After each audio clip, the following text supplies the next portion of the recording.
90-second pitch, so that the rest knows where to go. So you can mentally prepare for that, but without losing focus on the presentation, of course.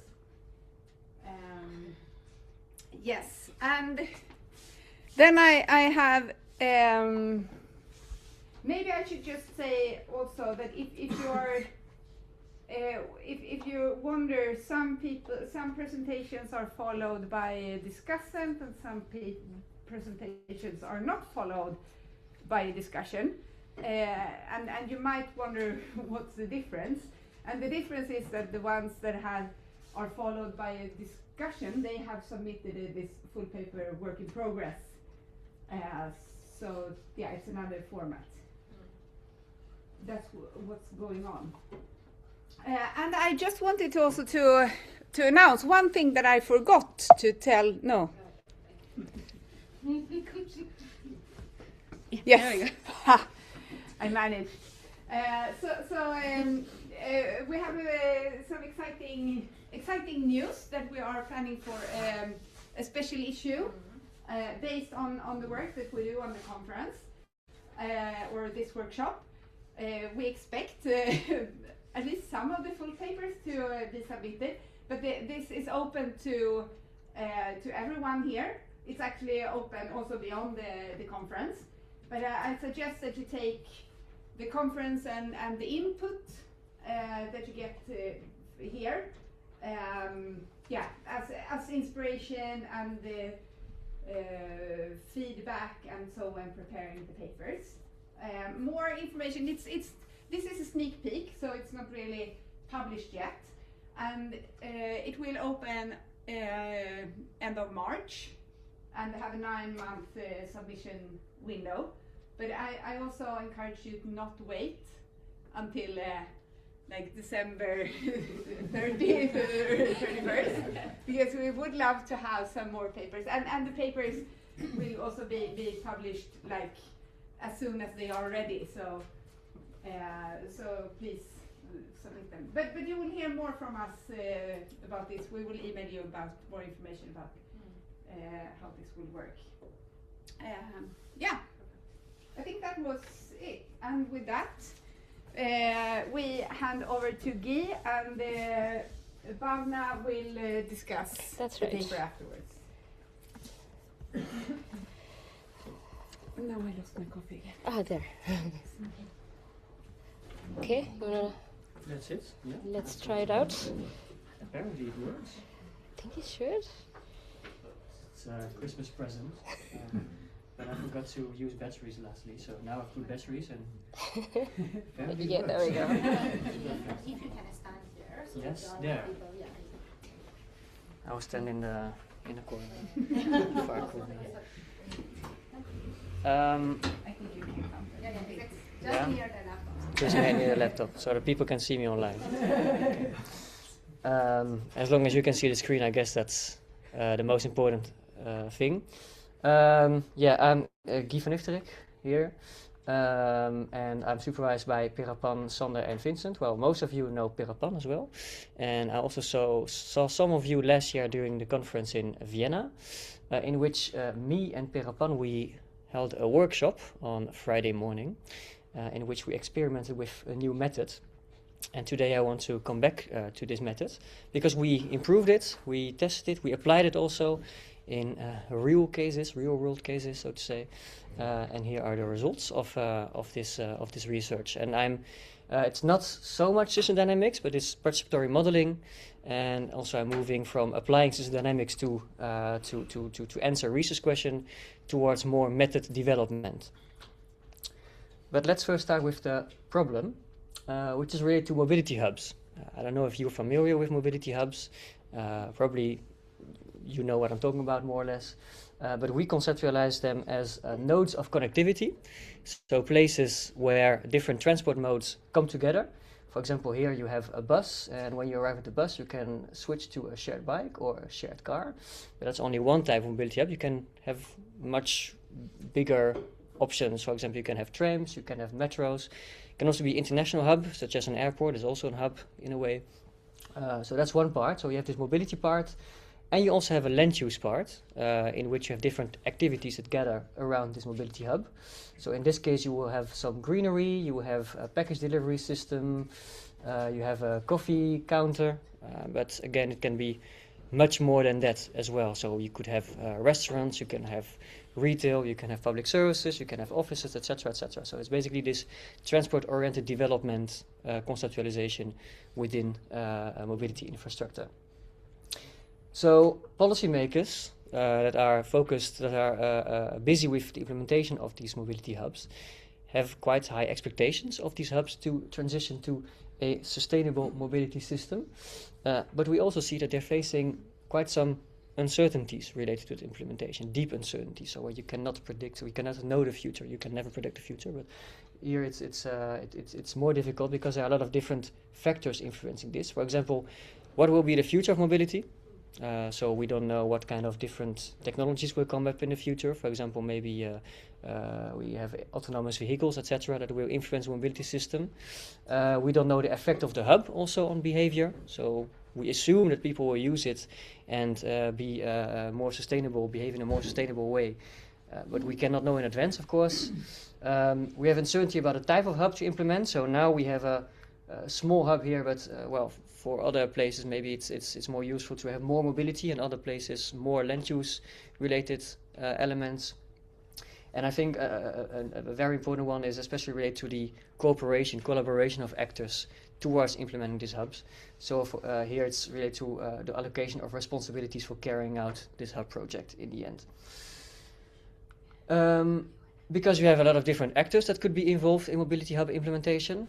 To just name a few, land developers, public transport provider, local residents, of course, who want to have a say, the municipality, shared mobility provider, local entrepreneurs. I'm just giving you a list of potential stakeholders. And all these stakeholders, they have their own unique knowledge, unique values, unique culture, unique resources, but they are interdependent of each other and need to collaborate to come to this mobility hub. Since every one of these stakeholders has own resources. And I'm focusing in this research especially on this value part, but I will come back to that in the next slides. So, I hope that I've convinced you with the fact that the implementation of Mobility Hub is quite complex and uncertain, deeply uncertain. And to cope with deep uncertainty, we need to switch from a predict and act approach, which is what we are doing usually right now. So we predict, for example, how the traffic will evolve in the future, and then we build infrastructure based on that, towards a more vision-led, adaptive, decide and provide approach. So that's a lot of words, but I'm going to explain. Vision-led, why vision-led? Because we are in a transition, so we need to decide on a desirable future. What future do we want to step out of this business as usual systems? And then it should be adaptive, since we need to adapt to uncertain events that will unfold in the future. Right, so basically it's an adaptive decide and provide approach. And to cope with deep uncertainty, we have an approach and a whole theoretical field, which is called decision making under deep uncertainty, DMDU. And this approach, this theoretical field, provides us with an approach. So it's an approach that consists of 3 different steps. First, framing. So we frame the system. What is the system we're talking about? How does it look like? What are objectives and policy options that we could think of? Then the next step is exploring. So we have the system, then we explore what are uncertainties within that system. And then in the end, we choose adaptive policies to cope with these uncertainties. So first we understand the system, we explore uncertainties, and then we choose policies based on these uncertainties and the system model. And this approach comes with a bunch of methods. I'm not going to go into these methods, but these are all very difficult methods. Quantitative methods, at least, they are too difficult for me. And not only for me, because, well, as you have seen, mobility hub implementation and transport policy usually is quite participatory. There are a lot of different actors, and therefore it's too difficult for them to apply these methods. They're highly complicated. And also in this approach, we're missing a visioning step. So when we're talking about vision-led decide and provide approach, it's missing this element. So that's why we thought that participatory modeling methods could be useful to include this multiplicity of actors around this policy problem of mobility hubs, right? So what am I doing in this paper? I'm developing and exploring the potential of a new participatory modeling method, which we tentatively call participatory value-based modeling, PVBM, to decide on a shared plan for a desirable future. So basically we look at these two steps. Well, I can go to the next one. So visioning and framing. So I develop a method to enable this visioning and framing in a participatory setting. So the research question we have is, to what extent does PVBM support policymakers in visioning and framing within this DMDU framework by allowing the identification of shared problems, shared goals, and shared actions, which is how we measure this. Which are elements, because basically defining a shared problem is within framing, shared actions also to a certain extent, and visioning is more related to the shared goals. Right? And we look at existing methods. We don't start from scratch, of course. We look at what is already existing and how can we use it. And two methods are mostly important, also because they are mostly used in terms of participatory modeling methods. One of them is group model building, which you are more or less familiar with. Some of you are very familiar with it, even more familiar than I am with group model building. But we quickly came to the conclusion that this is moving. Whoops. That group model building has some shortcomings for our aim, for what we aim to do. Namely that it's more related to, of course, understanding a problem, establishing consensus on a problem, but it's much less focused on shaping plans for a desirable future. So it misses this desirable future visioning elements or values, and coping with this uncertainty that is connected to these values. So we call that normative uncertainty. You can forget that, I guess. So group model building, GMB, is not entirely fit for our purpose. And then we looked into SODA, Strategic Options Development and Analysis. I don't know if one of you is familiar with this method. No? This is much more future-looking, but we also have some shortcomings here. So it's not used in inter-organizational policy making, and now we want to have these different stakeholders from different organizations participating. It's usually resulting in very large and complex maps, so it's difficult to understand the maps, to interpret these maps.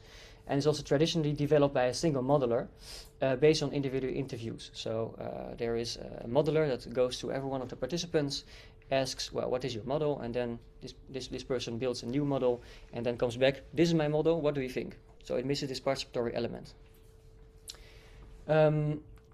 And in PVBM, we build on GMB and SODA, so we don't start from scratch. Again, it's not a critique on GMB and SODA, just trying to fit it to what we are trying to do here. So again, what we aim to do is identify the problem at hand, shape shared goals, identify actions to achieve these goals. And also, when we talk about values and about desirable futures, assess what synergies and trade-offs exist between these different visions. So in synergies, we mean that actions lead, the carrying out of an action strengthens the carrying out another action, and a trade-off is a conflict between two different actions. It will become clearer in the next slides.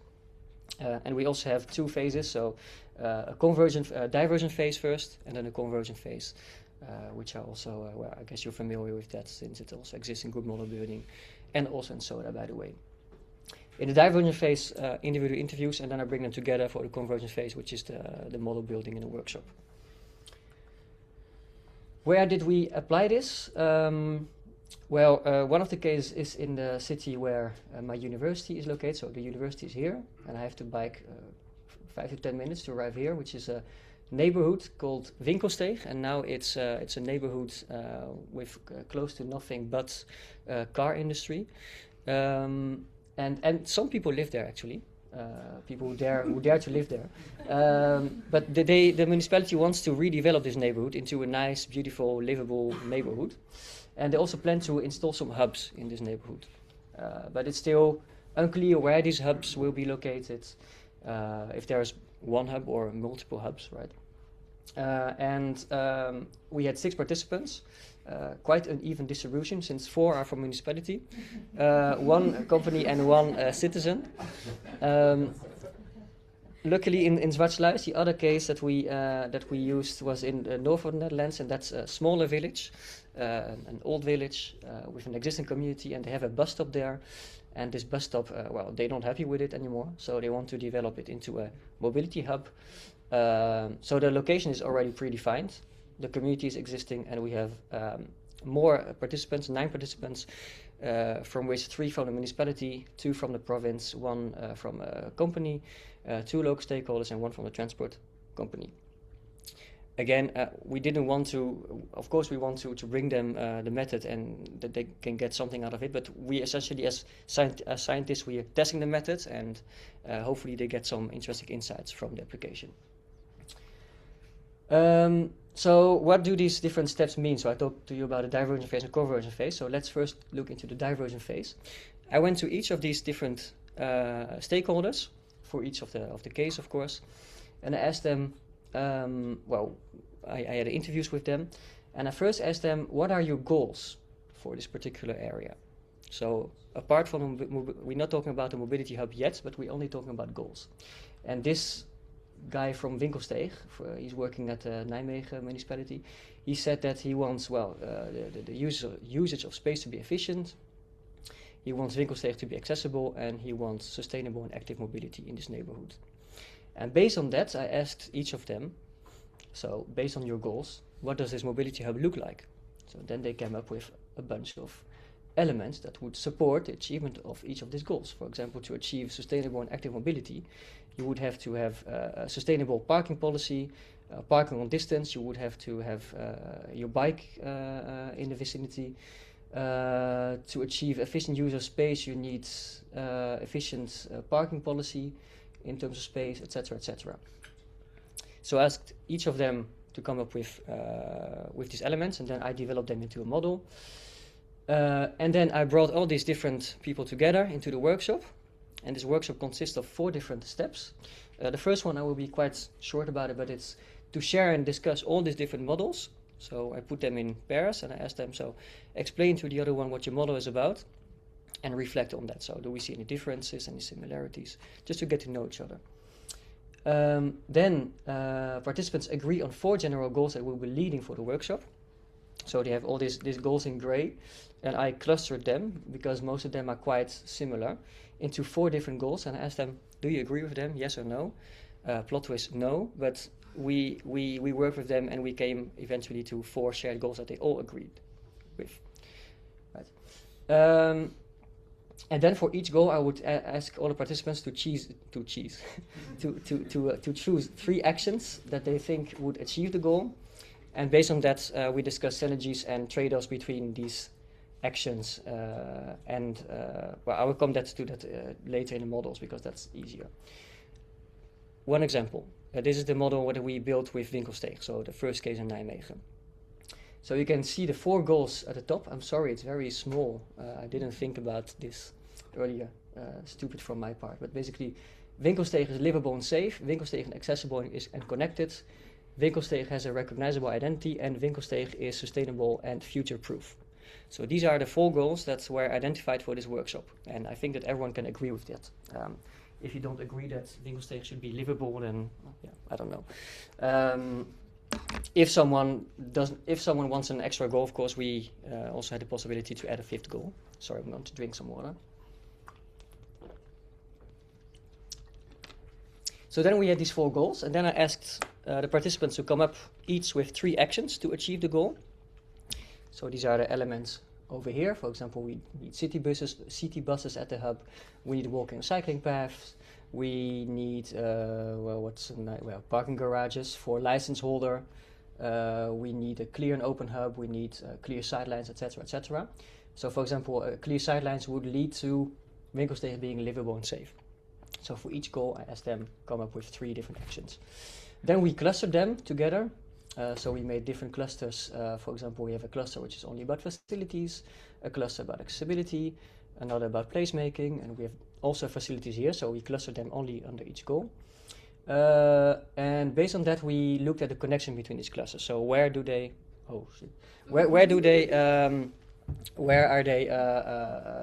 strengthening each other, and when are they conflicting with each other, basically? So if you, just an example, modalities strengthens the accessibility, right? But also parking is in conflict with the design. If you have parking, it's less beautiful. And then we came up with seizing actions, so that's a green one, or mitigating actions, where you put more focus on these ones to solve this conflict. So for example, to solve this conflict between parking and design, they came up with, well, we need to make a parking garage and we need law enforcement to make sure that people do not park on street, basically. This is for Winkelsteeg as well. Yeah, this one was leading to every goal, so yeah, don't focus too much on that. I guess the most important one are these clusters. You see that there are less clusters and it's less connections as well, but this has a reason, and we'll come back to that later. Also here we see some conflicts between greenery and safety, because if there is high greenery, then you get hidden spots and then it's not safe anymore. So the idea was here, well, just make low greenery. And between greenery and facilitates car and public transport, because if there's too much greenery, there's not sufficient room anymore for transportation. And here are solutions where parking on greenery, on grass and green roofs. So what does this mean in the end? So what can we see? What can we conclude? First of all, I don't know why I put it here, but it should be up. In Winkelsteeg, we had agreement on problem and shared goals, but not on actions. Right? And in Zwartsluis, there was agreement on everything. So here it worked best here, I would say. Why is that? Well, first of all, in Winkelsteeg, we focused a lot on modeling, on developing a model. So every time I was like, well, look at the model, let's make the model. And that took away the focus on the discussion. And that was a bit, that didn't work out well, I would say, because a conflict appeared between people who were more idealistic, like we want a green future with everyone on shared bikes and stuff, and others who were saying, yeah, but hold on, that's not possible and that's not going to happen, and how are we going to do it? So an idealistic coalition and a realistic coalition. And that conflict remained throughout the whole process, and that made it difficult to come to agreement on actions, basically. And also the workshop came too late for participants. Because there was already a plan in the end, we learned afterwards from the municipality. So that was a shame for the other participants. And the other ones, we had more focus on discussion, less on the model. That's why the model is also less big, I would say. The actions were more concrete, since we asked them to use verbs also to give direction. There was much more focus on understanding each other's actions, interpreting each other's actions, etc., etc. And also the workshop was in the starting phase of the project, so that helped a lot with developing this together. Short discussion: what does it mean for DMDU? So for this decision making and deep uncertainty, for visioning and framing. So as I said, everything was achieved in Zwartsluis and in Winkelsteeg. We didn't achieve consensus on the actions, potentially due to the timing of the workshop, also the focus on latent conflicts, as I explained, and also expectations of participants, since in the workshop where it didn't work, people were already expecting conflicts from the start. I think a very interesting one is that it highlights a difference in how participants internalize vision, since, well, if you have these goals here, well, they mean everything. They mean everything and nothing, but when you get these elements, these actions, then you understand how a certain person understands sustainability, for example. What does it mean for them in terms of policy? It also enables the development of a plan that can be subsequently tested in the next step of the MDU. So now we have these actions and we have these goals. We assume that this policy leads to sustainable behavior, but what are uncertainties within this plan? And it also allows a preliminary analysis of uncertainties related to the process of planning. So if there's a conflict, well, we can expect that this will probably play a role in the next steps in implementation. Future applications, I'm also very curious to see how this would work out if we facilitate it in more GMB style. So now I asked everyone to come up with 3 actions, paste it on the wall, and then we see how they relate, but we can also just start from nothing and ask everyone, so this is the goal, what are policies to achieve this goal, and then they would agree as the discussion unfolds. And I'm also curious into, seeing if this can help to explore the ability to develop normative scenarios. If there's a real disagreement, so that we say, okay, so if normative scenario 1, 2, and 3, these are different desirable futures, but at least they're informative for decision making. And questions to you? Yeah, I have many questions actually. So that was my feedback from my supervisor, and like, oh, I'm gone. Yeah, but yeah, how would you improve this? And what are other potential applications of PVBM? That's it. Yes. Great, thanks a lot. Yeah. Some small questions for Yeah. For you. But first we leave the floor to Vanna. Yeah. More questions to you. And then we go to others. You can use it as well if you want. Oh, I'm good. That's okay. Right.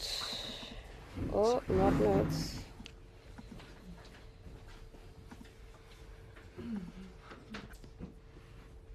Okay. How do I do this?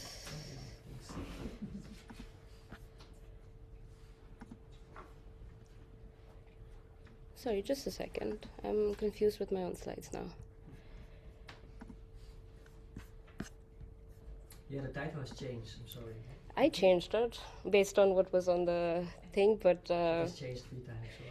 So still not sure. totally fine. Okay, so thank you, Guy, so much for such a nice presentation. I think your presentation had so many more details than the paper I read had. So in a way, I think it was really nice that I got to also see more details. Right, so I looked at it mostly from the method perspective. I actually did call it PVBM before, and I changed it to your title. I just thought that maybe that's more, like, appropriate. But I really like the fact that I've been asked to do the be a discussant here, because I really liked what Anna used in my email. She said critical friend. So that's who I am today for you. But basically, I really genuinely enjoyed the paper so much. I think it was like, I told Anna that I read it twice, and I think that I found absolutely nothing that I want to actually be very critical about, because it's so applicable to what I'm doing as well. And we discussed this earlier. But I did try to find and dig a little bit. I was not reviewer number 2, but I am still fine. I tried not to be. So that's what I'm going to do. So it might look like I'm singing praises, but it's most to do with the fact that I am genuinely interested in the method, and I think it really helps if we explore this maybe together at some point. Let's see. Why the paper stood out to me, I think we are dealing with multi-actor solutions here with so much technology involved and into our general transport systems. It's just really difficult to arrive at a consensus that actually, agrees upon everyone's agendas. So the development and growth of the solutions is super uncertain. This is kind of something I've had in my paper as well, working with mobility as a service. So we have multiple actors, multiple agendas, multiple unaligned decisions, staggered uneven implementations. Oftentimes we remain at the pilot stages, and that's the case with mobility hubs. Even though mobility hubs is not a concept that's been new to us, I think it's been something that's, I think it was originated in the Netherlands, if I'm not wrong. Someone who's better experts at transport, please correct me. But I mean, like the idea of having multiple transport modes in this around train stations is a very well-known concept, arrived a long time ago. But now we are integrating it with technology, which means different providers now. We have e-scooters, we have e-bikes, all of those people. So suddenly we are no longer on the same page again. So this certainly is a real policy challenge for us, especially for smaller municipalities. I've been working here with Region Stockholm, and they have been trying to implement mobility hubs in regional areas, suburban areas. And suburban areas are also very difficult for implementation because most people just prefer car, and if not, commute a train, and that's it. So adding all of these extra services, how do we get those people to actually come and actually provide these kind of services to us? So you explore how to address this, and you look at 3 very cool factors, I think, in my opinion: values, expectations, and framing. Oftentimes we don't look at it in that direction. We want to see what they think, we want to see what people think, and we try to see if there are barriers. It's very simplistic that way. But looking at values, expectations, framing, I think that's such a nice way to look at it. And I see participatory modeling. It's not a technical method. It's not like, I don't know, running some sort of a simulation, even though no hate on it. Not saying that at all. Those you who enjoy that, please go ahead. But genuinely, I think it's a social process. It is shaped by people's thoughts. It's shaped by organizations and what they think and what they stand for. And that's why these three particular factors are so important. And I think that's your main contribution here. So, again, why I enjoyed this paper, as you can see. Like basically working with stakeholders has never been easy. I have worked quite a lot with them so far, and it has never been easy bringing them into the same room and asking them to actually agree upon something, because always there is an agenda that never matches with the others. And I think what you did in your paper was so interesting to me that you actually presented the frustrations. And when I was reading it, the word frustration comes out so much in the Winkelsteig case, because it says they were frustrated. They were clearly not agreeing upon each other. There was one person creating this frustration a lot more, and then you intervening as the moderator was also very, very frustrating for them. And that's such an interesting way to present this work. It's so much more transparent. So that's what I really liked. The workshop dynamics were presented so well that I actually felt like I was there and I was experiencing it. So that was wonderful. And they were, and I think it was really nice that you took all the observations. Like oftentimes you delete those kind of disagreements because you observed them, but that observation was actually part of your analysis, and I think that was really well. It was treated like a data point, and it paints a very strong picture on how difficult this system is and how difficult it is to implement it. So that's what I really liked. I think the cases, both the Winkelsteig and Svatlius, both of them were such a strong contrast with each other, and it displays how the method actually works and how it doesn't work as well. So it's really nice that you got me to experience that.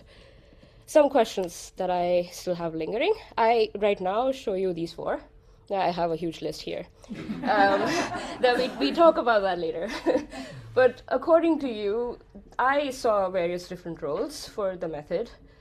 What, according to you, is the role? Or is it all of them? Basically, is it like to reach an agreement on something? Like Winkelsteig, for example, already had a plan.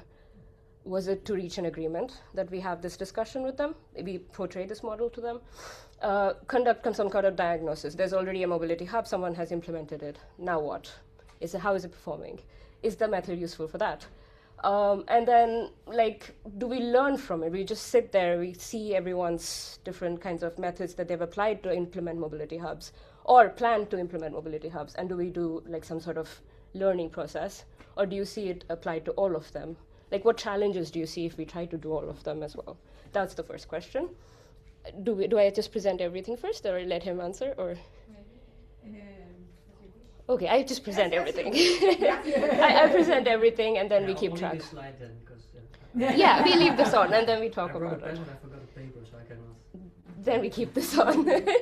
But then that's the first question. The other one was that the Winkelsteig case was so mainly about context, I think, but also the timing, like you mentioned. So, I think you already answered this question in a way, but let's see what the implications of the method looks like when it comes to context and timing of when it is applied and how it is applied. We can discuss that a bit more.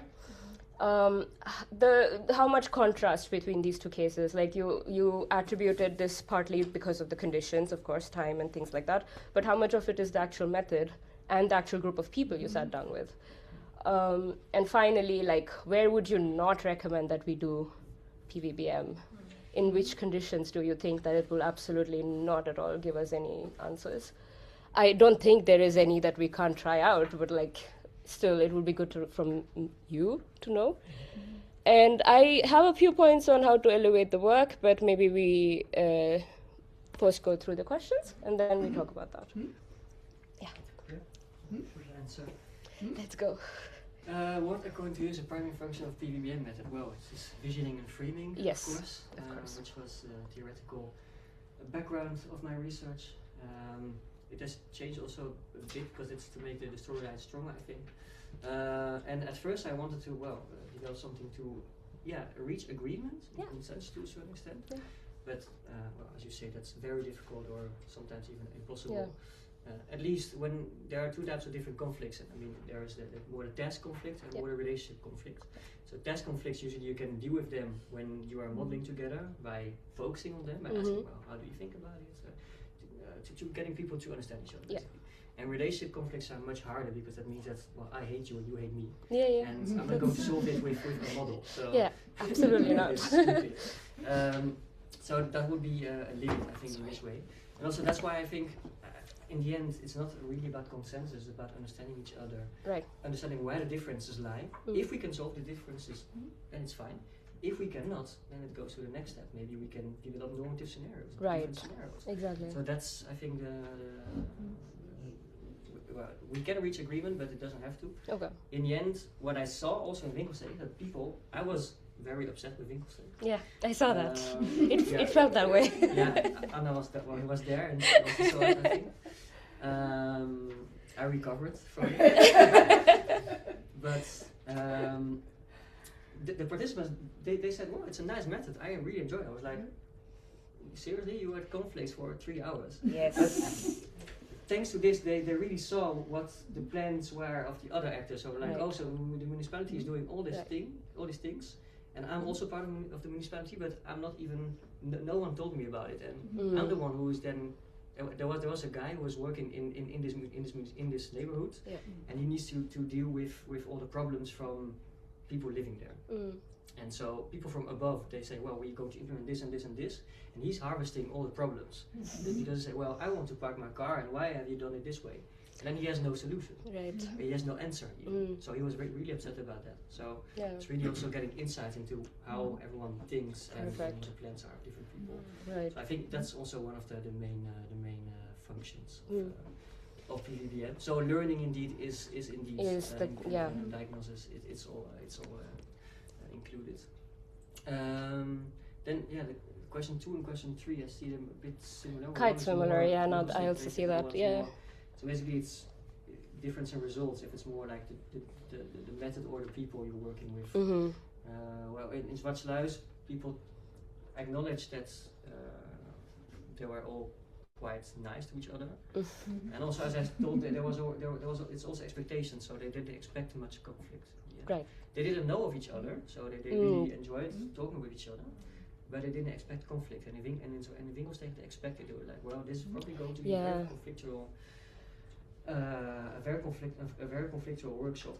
And maybe there's also a difference between big cities and smaller villages, because I know in smaller villages, well, they have different functions, like someone does mobility and safety and everything at the same time. And in bigger cities, sometimes they don't even know of each other's existence. So that's also true.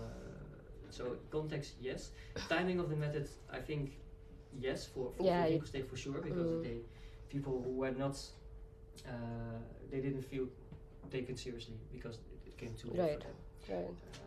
So that's for sure. And the method itself,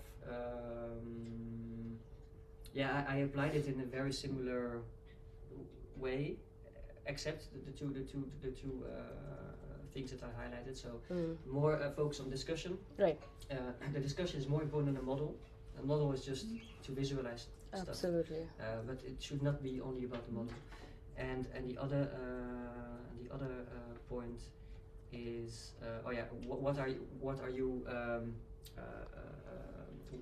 how are you phrasing the actions on the model? So if you use a verb and if you're very concise, then it's much more easy to understand how someone else is thinking.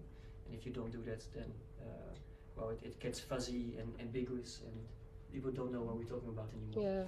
And then it goes into the wrong way. And I think it's more exploratory research in this way as well.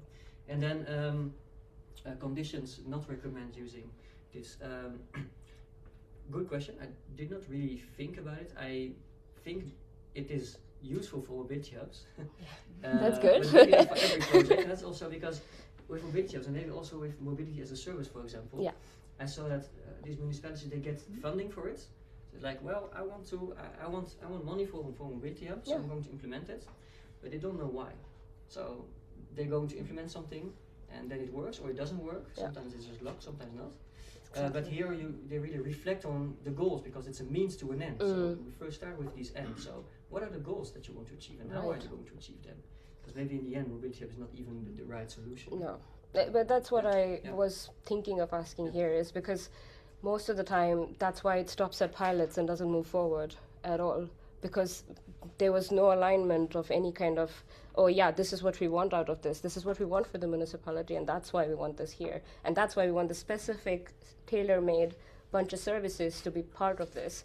And that doesn't happen. It's trendy to put a bunch of e-scooters and like e-bikes and things like that, but then are people really using it? And I've spoken to Mobility Hub stakeholders, and it's clear that they don't want to put themselves in a situation where it's small projects, pilot studies, and they don't want to be put in situations where there is no demand for them being used.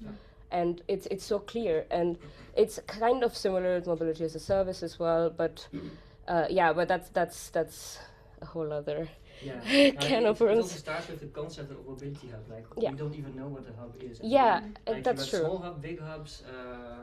You have all Different types of hubs, definitions as well. and that's where the uncertainty starts. Yeah. The ambiguity about Exactly. the concept. What does it mean? Mm. And why am I doing it? Absolutely. Because it's a fashionable word, but then there was- Exactly. And I just had a follow up to the one of the questions. Sorry, I'm just gonna take a look again. See a long list. Yeah, I'm sorry. Okay, but I think we skip that for now. But we can take it up when we talk later. But I had some points where I'm sorry. I'm maybe time, Zainab. No, that's fine. Yeah, I'm good. Okay. So I have some points where you could elevate the work, because the paper that I saw or that I based this on was at that point still in like rough stage. So I thought that the strongest opportunity is this contrast that you're trying to showcase with how the model works and doesn't work. I think that's where you shine, and it was really, really good, because it's not just the fact that how mobility hubs can be implemented and what the vision looks like. I think your paper contribution is the method, and it really stands out that way. So I think exploring, I would like to see maybe in the discussion section or something like contextual conditions, or like possible role of the method within those conditions and how they could be like fulfilled to actually be successful, and what's actually throwing people off. Like these dynamics that you just mentioned to us while you're discussing the cases, I think that being a part of your discussion, being like a more structural part of your discussion, I would like to really see that, and I think it will really, my personal opinion is that I think it will really work very well with the paper. And like, how do we formalize these success conditions, especially when you're trying to work? Because I also, now I can come back to my question. But I was also thinking that, so the steps that you took, you did interviews, then if I remember correctly, you did the workshop. Then after the workshop, during the workshop, you did first put the models together.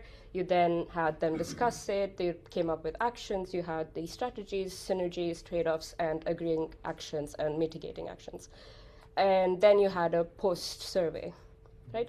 So I was thinking, is there any other order of this sequence do you think that would work for the method? Yeah, that's one of the challenges I was facing, I guess, since you can organize it in so many different ways. Yeah, And exactly. it needs to be, well, of course, time efficient. Of That's a course, very weak argument, exactly. but that's how it works. In the end, you're never happy with your model as well. Like, I think also in good model building, in the end, you're just trying to rush through it, and it's never perfect. But yeah, I've been thinking about how to organize, especially this modeling part, because I think the first step was to get to know each other and the models. Yeah, it's kind of straightforward. But then, for example, developing the shared goals, and now I did it myself. Yeah. Because it would take a lot of time, I think, to Exactly. cluster them in a group. Yeah. But I presented them in a transparent way. So this is how I clustered all your goals. So I have 4 goals, and these are all the sub goals basically that you Right. came up with. Right. And they understood it. So they were like, oh yeah, that indeed that fits with this. But it was more about the phrasing of the goal. For example, we don't say I put like Nico saying sustainable, but they want to add future proof as well. Oh yeah, So I these saw kind of that. Yeah. different small adjustments. And then the modeling, indeed. So what I was saying earlier, now I asked them to come up with 3 actions. So basically they have post-its and they paste on under each goal. But we can also just do it in a plenary way. Right. So we start with this goal. What could help to achieve this goal? And then someone says, well, we need to do this. And then someone else responds, well, I don't really agree, but that would take more time. So that's why I chose for this Nice. this way. Okay. But it would be interesting to see how it turns out, I guess. Any other sequence if you want to? The difference is, I think, also in group model building, that in group model building, of course, you try to achieve consensus in a way. Yes. But it's on a problem, so that's something that is in the past. So you can agree, like, oh yeah, indeed, that's something that happens, and you can add variables. But now you're really looking at the future and what would work, and that's very different. So achieving consensus. So I'm very curious, but also a bit hesitant to do this facilitative, this plenary way of. Interesting. But yeah, that's kind of what I had. I now have just the final minute, so I'm just gonna stop it here. But yeah, we could talk a bit more because, as you know, I'm also doing visioning, just the first few phases of the project. Of the process. But I'm doing it after the fact. Like I have collected the data already, and now I'm trying to use it as an analysis framework, instead of looking at like conducting workshops and actually sitting down again with the people, because I already did the interviews with mass stakeholders. So it would be really interesting to see kind of some sort of ways in which we could sort of find a better way to formalize the processes we are using. You use the vision to analyze the data that I got from interviews. I think that's also similar to these DMDUs that with the vision. Exactly. Then you agree on what you want. Exactly. What is important for you in the end. Absolutely. But yeah, but we talk more. But thank you so much for your the insights from the paper. It was really nice. I wish you were a supervisor. much nicer comments than. That's such a compliment. Time for thank you also, Banna. Thank you. Lots of questions. Great. We begin maybe with Mia and then Vivek and then Annie. Oh, okay. Thank you. Thank you, Banna. Great discussion. Louder. Louder. Or maybe you can repeat the question. Yes. Yeah.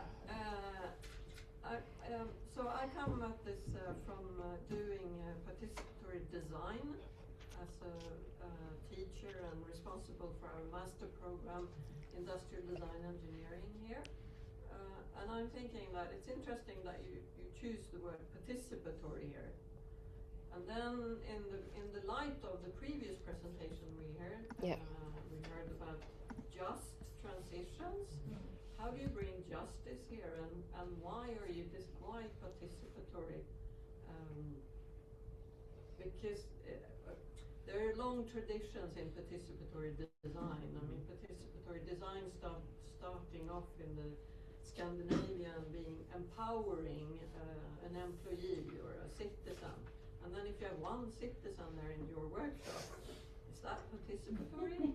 Why are you interested in it being participatory, and what is your research around the participatory aspect? One comment on this, one citizen indeed. I was quite frustrated with only having one citizen. The goal again of me as a scientist is to test how it works, the method, so the different steps. So the outcome itself was less important for me. We try to find more citizens, but it's, in practice very hard to reach out to these people and to get them at the decision table. So that's one part. And then why participatory? Well, that's because you are dealing with these different stakeholders who all have something to say in this whole implementation process, who all want something to say. And that's why we thought that a participatory approach, and also modeling in a qualitative way, so not too difficult, not too experts-based, would be fit here. Maybe your question was more related to also how these powers come into play, or? Powers is absolutely something to think about. But we can talk more later. I think that's an interesting point. If you really want to do it participatory, I think you need to travel around a bit like you were showing. Like you can't expect, and if you want to do participatory with citizens, inhabitants, there are also interesting research going on in Halmstad University, for example, how you really do participatory mobility futures. So if you're interested in participatory and if you're interested in visioning, not the modeling, then there are loads of other stuff to do, I think. I also one of the ideas was that I wanted something to be, that you could apply easily in one workshop. But indeed, if you have more time and more that you go to each of these participants, and I guess it would be even more interesting. Or, but then one question that I'm having now, I'm doing it as a researcher since I want to test how it works. Yeah. But then, well, ideally, also with group model building, we want these problem owners to apply it themselves. Exactly. But the question is also who pays for it, who has the time for it. I mean, usually they're already busy with their own projects, and I think you really need someone in each municipality or company, I mean bigger companies or municipalities that are responsible also for this participation process and for engaging this process and these workshops and having these facilitation skills, etc. That's a difficult practical element, I would say. I hope that I answered your question. Great, with T-SIG. Thank you for a nice presentation. I really appreciate the discussion. Thank you. I can pick up from the last sentence or statement you made. It's about the time and the value and the engagement of the stakeholders. I think I had a discussion with Bhavna that in Netherlands, I really appreciate from you guys that you engage these municipality and policymakers. I think in Sweden it's a bit heavy on the industry side. They are more focused on in these participation in these workshops. So do you have any tips of how we can bring in these policymakers, or how do you engage with these municipalities? No, I don't have any. but I recognize it's a problem, and it's also in the Netherlands. There is what we call it polder, I think. I'm not Dutch myself. I can speak Dutch and stuff, but, so I'm not from the culture. But I know that there's a culture of people trying to reach consensus and talking with each other, etc. And how if it's applicable to other countries, I don't know. It's and how you will do that. Indeed, that's again this practical question that I was discussing earlier. Yes, great, thanks. Thank you both. Just one clarification, because I didn't get this. Deep uncertainty? What do you mean by deep uncertainty? Oh because, my God. Because what state are we in? Is that a state of ignorance, like unknown, or this is unknown known? It can also be or known, known. unknown. So which state are we talking about? Because I didn't see it in your case. And also when it comes to forecasting, so I'm mainly seeing maybe almost backcasting in your participatory kind of. So you set some goals, and what should we do to achieve those goals? But in backcasting is that okay? What happened to, in the past that we have reached these goals? But I recommend you to maybe do a pre-mortem approach, which is says that look, imagine that these goals we have not achieved. Had these goals not been achieved, what should have happened in the past? What should be the failures in the past? And that way you can have deep uncertainties, like a blind spots. So I think that would be really interesting to dig down all those uncertainties. What are the failures? What would be the failures? Imagine we are 30 years from now and we have not reached those goals. What have happened that we didn't reach these goals? So it would be really interesting to see those uncertainties. Yeah, that's a fair point. Also, it's a bit weird because my PhD is about this DU framework, but now I'm only focusing on the framing and the visioning, and I need to frame this paper within DU, but I'm not yet tackling uncertainty yet, because that's what you're talking about, and that's what will come in the next step, and which also my next paper, in which we look at, well, okay, we have these policies, these actions, and now we go into question, when does it fail? What are the vulnerabilities here? And when does it not work, basically? And then you come up with a bunch of scenarios that you discovered based on this exercise you did together. But that then is a next step. So indeed, I understand your question, but also, it's difficult for me also to frame this within DMU without necessarily looking at uncertainty in this step yet. I hope that I've answered your question. Thank you. Okay. We have two questions, I think. First, Astrid, and then Simon. No. Okay. My point is, your point a little bit.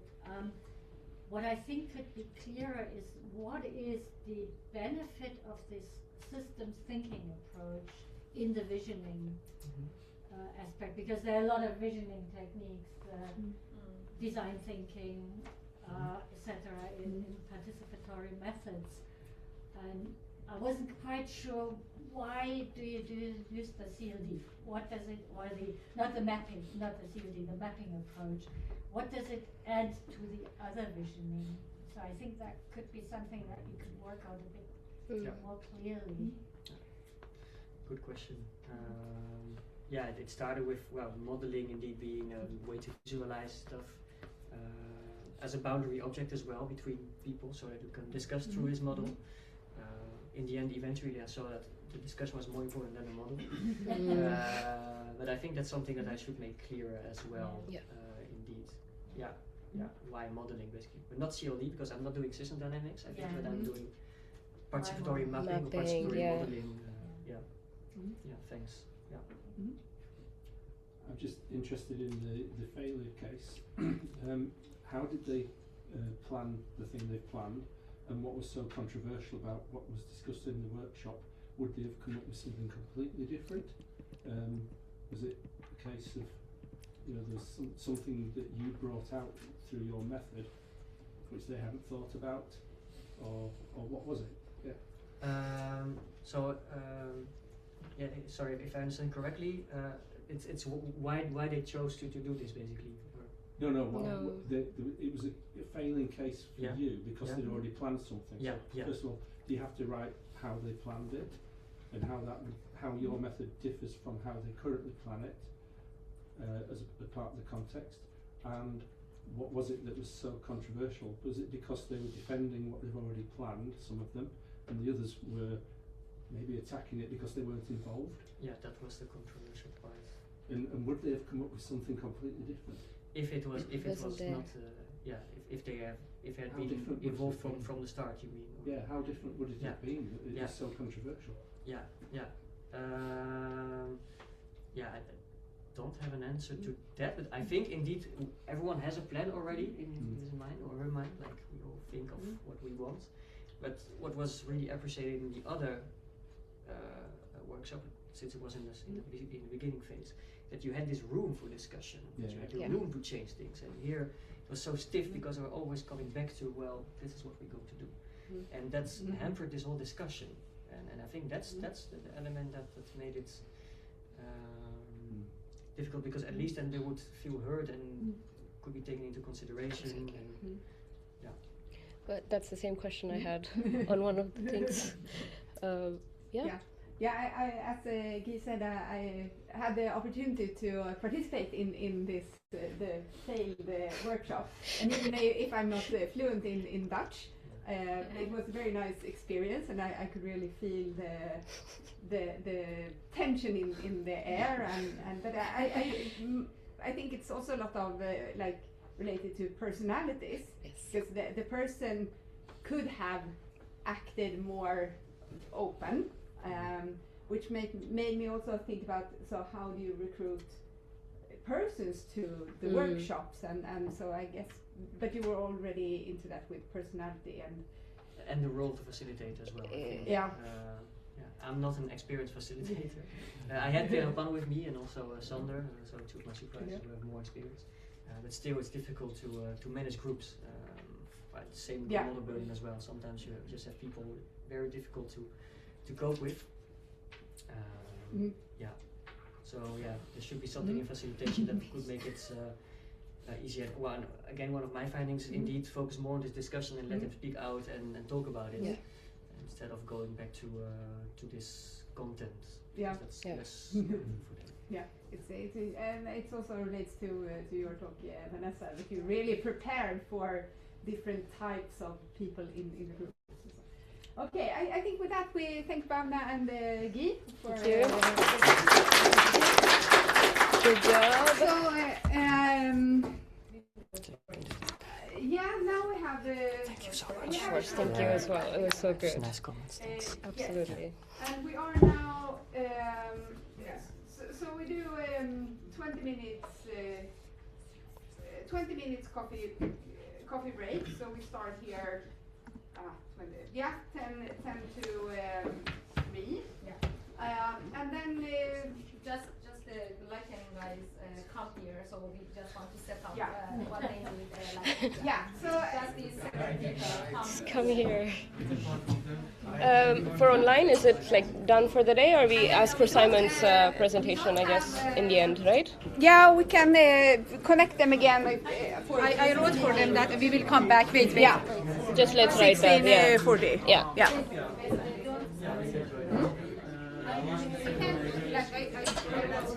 So I leave it here Yeah, you and can stop leave the it. recording. Yeah, exactly.